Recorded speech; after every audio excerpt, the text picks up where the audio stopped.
2009년 1월 18일 청주 흥덕구 가경동의 대형마트에서 야간 근무를 마친 58세의 주부 이모 씨는 평소처럼 익숙한 길을 따라 정류장으로 향했다.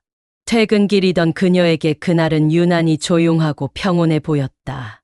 하지만 이 씨는 집에 도착하지 못했다. 밤늦게까지 기다리던 가족은 불안한 마음에 경찰에 실종 신고를 했다. 이 씨는 그렇게 흔적도 없이 사라졌다. 13일 후 대전 대덕구 신탄진동 현도교 인근의 하천 풀숲에서 시신 한 구가 발견되었다. 신원을 확인한 결과 실종된 이모 씨였다.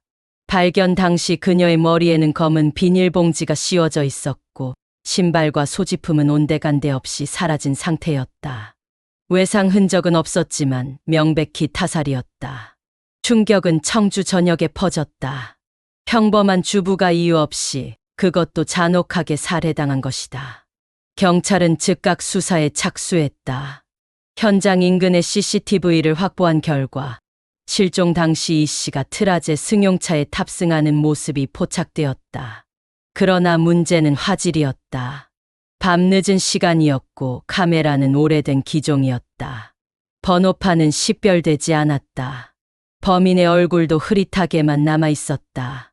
수사팀은 주변 탐문에 나섰지만 이 씨와 원한 관계가 있었던 사람은 전혀 없었다. 평소 조용하고 성실하게 살아온 인물이었기에 더욱 이해되지 않는 사건이었다. 경찰은 피해자의 가족, 친구, 직장 동료 등 모든 인물의 DNA를 채취해 비교했지만 현장에서 발견된 DNA와 일치하는 이는 없었다. 국립과학수사연구원은 시신에서 검출된 DNA를 분석해 정밀 프로파일을 작성했다.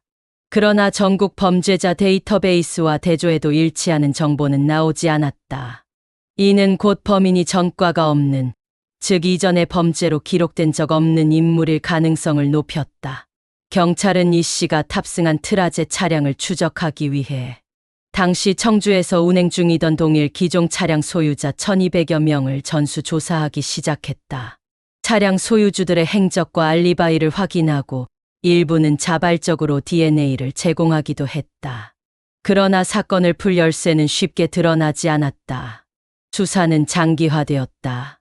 언론은 연일 이 사건을 다뤘고 시민들의 제보도 이어졌다. 어떤 이는 밤늦게 수상한 차량이 서 있던 것을 봤다고 했고 또 다른 이는 누군가가 하천 쪽으로 무언가를 옮기는 모습을 보았다고 했다. 하지만 제보는 구체적이지 않았고 결정적인 증거는 되지 못했다. 세월은 흘렀고 사건은 미제로 남았다. 하지만 경찰은 포기하지 않았다. 충북경찰청 미제사건 전담팀은 이 사건을 가장 우선적으로 관리하며 매년 새로운 방식의 수사를 진행했다. 인공지능을 활용한 영상 분석, 최신 DNA 기술 등도 도입되었지만 범인의 정체는 끝내 드러나지 않았다. 이 사건이 다른 미제 사건과 다른 점은 바로 DNA가 확보되어 있다는 것이다. 이는 언제든 범인이 국가 시스템에 기록되기만 하면 사건이 해결될 수 있는 가능성을 안고 있다는 뜻이다. 다만 그날이 오기 전까지는 그날 밤 이 씨가 겪었을 공포와 고통은 오롯이 미궁 속에 머물 수밖에 없다. 이 씨의 가족은 지금도 그녀를 기억한다. 그녀의 남편은 매년 시신이 발견된 날이면 그 하천 근처를 찾아가 조용히 꽃을 놓는다. 자식들은 어머니의 마지막 모습을 떠올릴 때마다 괴로워하며 하루라도 빨리 범인이 잡히기를 간절히 바라고 있다. 범인은 지금도 어딘가에서 평범한 얼굴로 살아가고 있을지 모른다. 가족과 함께 식사하고 일상적인 삶을 살고 있을 수도 있다. 하지만 진실은 언제든 드러난다. 과학이 발전하고 수사가 집요하게 이어진다면 언젠가는 그날의 진실이 밝혀질 것이다. 청주 주부 피랍살인 사건은 단순한 살인 사건이 아니다. 누군가의 어머니였고 아내였으며 사회의 구성원이었던 한 여성이 이유 없이 희생당한 인간 존재에 대한 물음과 책임이 뒤따르는 사건이다. 그리고 이 사건은 아직 끝나지 않았다. 내용이 유익하셨다면 구독과 좋아요, 알림 설정 부탁드립니다.